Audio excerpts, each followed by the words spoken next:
Nous sommes sur le lac Oudior exactement. Je m'appelle Eric Gallardo et je suis le fondateur, président du Laponia X Driving.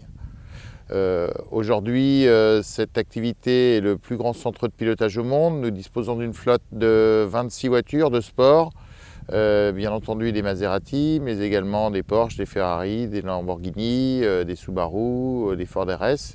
En dehors des 13 circuits dont nous disposons, nous avons surtout des circuits internationaux reproduits à l'échelle 1. Dans ces circuits internationaux, nous trouvons le circuit du Mans, le circuit de Silverstone, le circuit du Castellet, le circuit du Nürburgring et le circuit de Yas Marina, qui est tout nouveau depuis cette année. Chaque participant roule 8 sessions de 30 minutes par jour, ce qui fait en moyenne 250 km au volant chaque journée. Ce qui fait qu'on garantit qu'en moins de 2 jours, on sera capable d'amener n'importe quel conducteur débutant jusque vraiment à la maîtrise du véhicule totale. En fonction bien sûr des prédispositions et de l'expérience des uns ou des autres, les étapes vont être plus ou moins raccourcies. En fait, l'avantage d'avoir un instructeur à bord, c'est que véritablement il va pouvoir s'adapter au niveau de chacun de nos participants.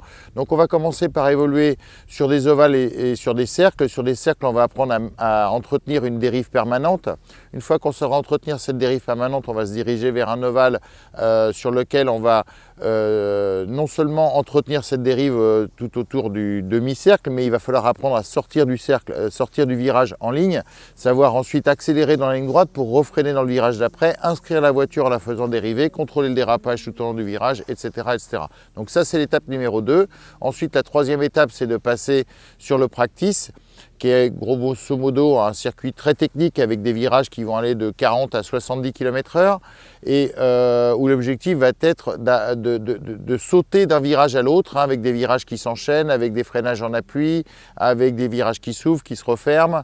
Voilà. Et donc lorsqu'on est suffisamment à l'aise sur ce circuit-là, on passe ensuite sur le circuit technique qui fait lui des vitesses qui vont jusqu'à 110-120 km/h environ. Et à partir du moment où ce circuit-là est également maîtrisé, bien ensuite nous arrivons sur les grands tracés, c'est-à-dire les tracés de F1 notamment.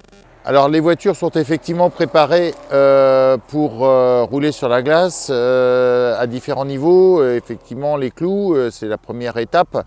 Le cloutage des pneumatiques étant finalement plus technique qu'il n'y paraît, puisqu'on va choisir le cloutage en fonction d'un certain nombre de paramètres, de la puissance de la voiture, du fait que ce soit une 2 ou une 4 roues motrices, de l'équilibre de la voiture. Je dirais, est-ce que c'est une voiture à traction, un moteur avant, un moteur arrière. Donc en fonction de tous ces paramètres, on va déterminer un cloutage théorique.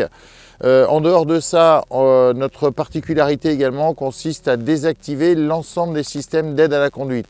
Quand je dis désactiver, je voudrais même dire neutraliser, puisque certains des systèmes ne peuvent pas être désactivés au tableau de bord. Là, je pense à l'ABS particulièrement, je pense à la répartition électronique de freinage, je pense à l'aide au freinage d'urgence. Tous ces systèmes sont entièrement neutralisés, ce qui fait qu'on va pouvoir évoluer en technique de pilotage pure.